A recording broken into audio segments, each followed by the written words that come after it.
When you look at this, what do you see? To me, this is one of the most beautiful, fascinating, and frustrating things I've ever seen. That's because I'm a mathematician, and these hypnotizing curlicues have haunted people like me for 150 years. What we're looking at is a glimpse of the Riemann hypothesis. It's one of the most important, if not the most important, unsolved problems in all of mathematics. You may have heard about the Riemann hypothesis because it's one of the Millennium Problems of the Clay Institute. What that means is that the person who solves it not only achieves immortality in mathematics, but also wins a $1 million prize. But there are other reasons to care about the enigma that is the Riemann hypothesis. If the hypothesis is true, it would solve a mystery as old as math itself. That is, the mystery of the prime numbers. Countless theorems in fields as far apart as cryptography and quantum physics assume that the Riemann hypothesis is true, which means that we have a lot riding on this single unproven statement. So what is it? What is the Riemann hypothesis? Why has the search for a proof become something of a holy grail for mathematicians? And what do these strange curlicues have to do with all of this? My name is Alex Kantarovich, and I'm a professor of mathematics. I'll serve as your guide as we explore the Riemann hypothesis. In order to build a somewhat sophisticated understanding of this hypothesis, what I'm going to try to do is mention some slightly advanced concepts. Now, you don't need an advanced degree in mathematics to go on this journey with me. What I'm going to do is try to lay the groundwork, step by step, in a visual and intuitive way. So, to begin, let's venture into the chaotic and elusive universe of prime numbers. This is Factor City, where the primes are literally the building blocks of all numbers. Now, every whole number is a building, and it's been constructed out of its primes. The one-story houses are exactly the primes. Now, thanks to the ancient Greek Euclid of Alexandria, we know that the one-story buildings keep going on forever, if you can walk that far. But, depending on where you're standing, you might want to know, how many one-story buildings do you see around you? This is what we want to understand about the prime numbers and what we currently don't. You see, the prime numbers seem to just pop up randomly among the natural numbers, all the way out to infinity. In the late 1700s, mathematicians were really starting to wonder whether it was possible to predict the places where primes would appear. Now, a teenage boy named Carl Friedrich Gauss was especially obsessed with taming the primes. He calculated massive tables of primes, going all the way up to 3 million, and looked for patterns. We can see the data that Gauss collected on the prime numbers by using something we'll call the prime counting function. The graph of that function will show us exactly where the prime numbers appear as the numbers get bigger and bigger. So the graph stays flat until you hit a prime, and at that point it jumps up by 1. Here's what the graph looks like out to 10, and out to 100, and now out to 3 million, as far as Gauss went. At this scale, those bumps we saw early on have smoothed out, leaving a pretty pleasant curve. When Gauss looked at this data, he asked himself, is there some other function that I know that has pretty much the same graph? Now, as luck would have it, at around the same time, Gauss was also playing around with logarithm functions. You might remember that a logarithm is a function that undoes exponentiation, much in the same way as division undoes multiplication. What Gauss noticed was that the graph of something called the logarithmic integral function, that's a function whose slope is 1 over log x, looked suspiciously similar to the graph of the prime counting function. Here's what they look like together. You can see why Gauss made the connection. At this scale, they're so close, you can't even distinguish them. To understand what the slope of 1 over log x has to do with prime numbers, let's pay another visit to Factor City.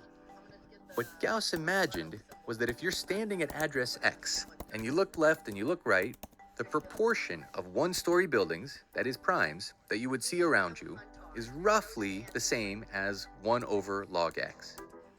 This suspicion became known as Gauss's conjecture. After Gauss formulated this conjecture, his student Bernard Riemann went on to do something absolutely incredible with it. But to understand what Riemann did, we first have to go back in time a little bit to meet someone else. This is Leonhard Euler, one of the world's first students of calculus. Later on in his life, he wrote many influential textbooks and standardized the modern math notation that we still use to this day. If you've ever written something in standard function notation, like y equals f of x, well, you can thank, or perhaps blame, Leonhard Euler. In Euler's time, mathematicians were trying to understand the general structure of infinite series. What that means is you're trying to add up an infinite sequence of numbers, like 1, a half, a quarter, an eighth, and so on forever. Sometimes that total sum is a finite number, which we then call a limit. If a series has a limit, we would say that the series itself is convergent. In this series, our limit is 2. On the other hand, if we were to add, let's say, 1 plus 1 plus 1 plus 1 plus 1 forever, well, that sum would eventually become larger than any finite number. And so we would say that that series is divergent. Sometimes it can be rather tricky to tell if a given series converges or not. So for example, this series, which is called the harmonic series, turns out actually diverges, even though the terms themselves are getting smaller and smaller.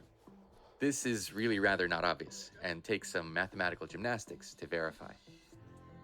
Now what about this series, the sum of 1 over the squares of all the positive integers? It wasn't hard for mathematicians to show that this series does indeed converge, but the question was, what is the exact limit? Euler shot to mathematical superstardom when he solved this problem. What he realized and proved is that the limit is pi squared over 6. Isn't that weird? What in the world does pi have to do with the squares? Well, that's another story for another time. So, full of adrenaline from his early victory, Euler kept going. He found the limits of the sum of 1 over the positive integers to the 4th power, and to the 6th power, and to the 8th power. Now let's try to study all these series at once. Let's write S for that exponent. When we do this, we define the zeta function. In other words, zeta of 2 is the sum of 1 over the squares, and zeta of 4 is the sum of 1 over the 4th powers, and so on. Euler proved that all of these converge, but only when S is greater than 1. But here's where things got really interesting. Euler discovered that the zeta function could be expressed as an infinite product, one for each prime number, of an infinite series. Here's what you do. For each prime number, you add up 1 over all the powers of that prime to the s. If you multiply all those series over all the prime numbers, you get the zeta function. Euler's discovery hinted at an intimate connection between the zeta function and prime numbers, but it would take another 100 years for the full meaning to reveal itself. And that's when our friend Bernard Riemann would make a major breakthrough in prime number theory. And that breakthrough would potentially allow us, for the first time, to understand the profound mysteries of prime numbers. So Riemann, he's born in 1826 in modern-day Germany. He's an absolutely spectacular and innovative, prolific mathematician, and among other things, his novel approach to geometry actually lays the mathematical groundwork for Einstein's theory of relativity. Riemann was also one of the founders of complex analysis, which is a branch of math that studies functions with complex inputs and outputs. And he realized he might have something new to say if he studied from that point of view Euler's zeta function. You might remember that the square of any real number is positive. So 2 squared is 4, but negative 2 squared is also 4. So there is no number whose square is negative 1. It turns out that it's really rather useful for mathematicians to have a number whose square is negative 1. So what did we do? We just made one up. We called it I for imaginary. So whenever you see I squared, what that means is you should replace it with negative 1. This means that any real multiple of I, like 3i or 2i, these are all imaginary cousins of the real numbers. When you take combinations of real numbers and imaginary numbers, you get something we call a complex number. Complex numbers might look like two numbers, but they're actually just one number expressed as two parts, the real part and the imaginary. The thing is, these imaginary and complex numbers, they aren't imaginary at all. They're just the natural extension of our usual number system from one dimension to two. They're plotted in what we call the complex plane, with the real part going left to right and the imaginary part up to down. Once you have these complex numbers, you can study complex functions. That is, functions with inputs and outputs living in the complex plane. And so, armed with the power of complex analysis, Riemann opened up a whole new perspective on the world of mathematics. Riemann wondered, what would happen if you allowed the zeta function to take complex inputs? That is, he allowed s to be a complex number. So let's take the complex exponent s equals 2 plus 3i, for example. We can plug it into zeta, and the function will look like this. Now, if we add each term one at a time in the complex plane, we can see how the series begins to spiral beautifully. So, Riemann had successfully accomplished what he set out to do. He extended the zeta function to the complex plane. But just like Euler, Riemann found that the function only converged when the real part of s was greater than 1. Now Riemann had a brilliant idea. He realized it was possible to extend the zeta function to the rest of the complex plane. Riemann used a technique called analytic continuation, which allowed him to break open the hidden potential of the zeta function. Now, analytic continuation is an advanced concept in complex analysis, but it's possible to make sense of it intuitively. You can think of it as a logical problem-solving method to extend the domain of a function. In order for Riemann to fill in the missing part of the domain in Euler's zeta function, he had to create a brand new function. This function would take the same values as the zeta function, where they both converge, but it had to make sense everywhere else on the plane too. So the secret to analytic continuation is that there are really two functions at work at once. One is the original zeta function, which has limited scope. But the other is this new function, the Riemann zeta function, which extends beyond the domain that Euler defined. Remember this? Now we can take a closer look at it and finally begin to understand its mysteries. You see, when Riemann extended the domain of the zeta function, something kind of amazing happened. In the new territory that Riemann uncovered, suddenly the zeta function can be seen crossing through the origin. What that means is, for some inputs, the zeta function evaluates to 0. We call these places the zeta zeros. Some of the zeta zeros are easy to explain. When you input a negative even integer, the zeta function equals 0. But we don't need to worry about these so-called trivial zeros. It's the non-trivial zeros that we need to talk about. These other zeta zeros exhibit a very compelling pattern, and that pattern is the central theme of the Riemann hypothesis. All of the non-trivial zeros lie inside a single region called the critical strip. This is where the real part of s is between 0 and 1. Riemann proved that there are infinitely many zeros to be found in this critical strip. But here is the most important takeaway from Riemann's groundbreaking 1859 paper. Riemann hypothesized that all of the non-trivial zeros will lie not just somewhere in the strip, but on a single vertical line, smack dab in the middle. We call this the critical line, which is where the real part of s is exactly 1/2. This is exactly the hypothesis that now bears Riemann's name and the $1 million bounty. Now at this point, you might be wondering, why does the location of these non-trivial zeros matter? And what does all of this have to do with prime numbers? I don't blame you.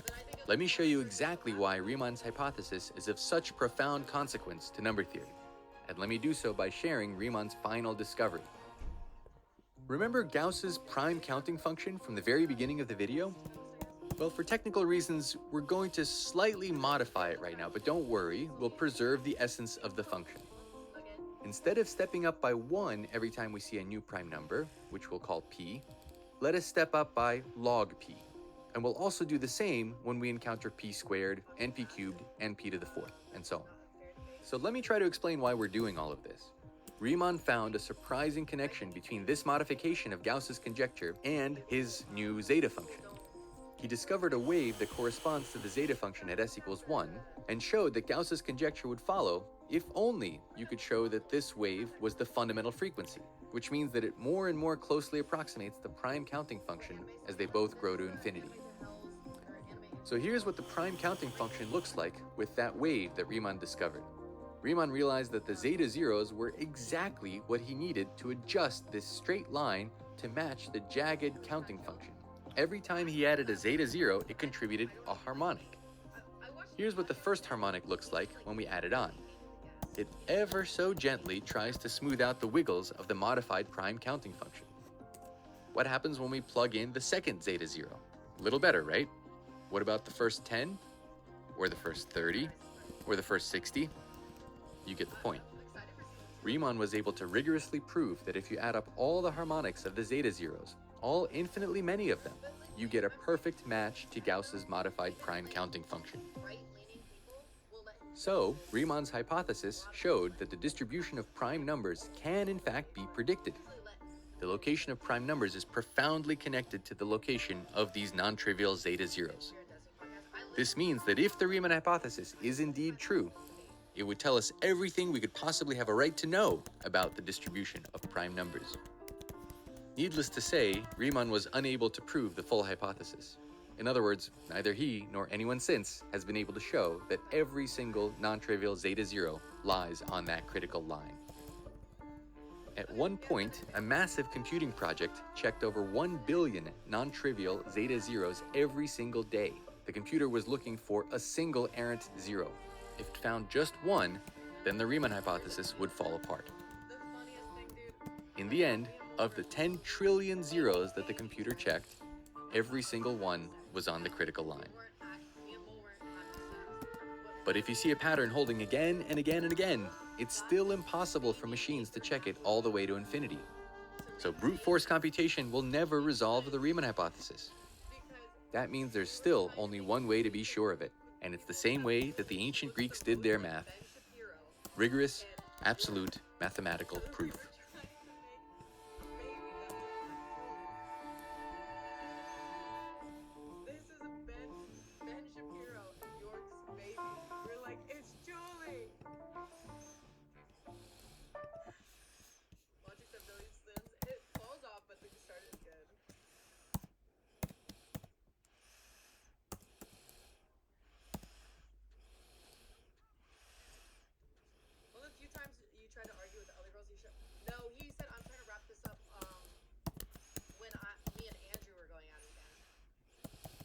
Shot me down because I made a joke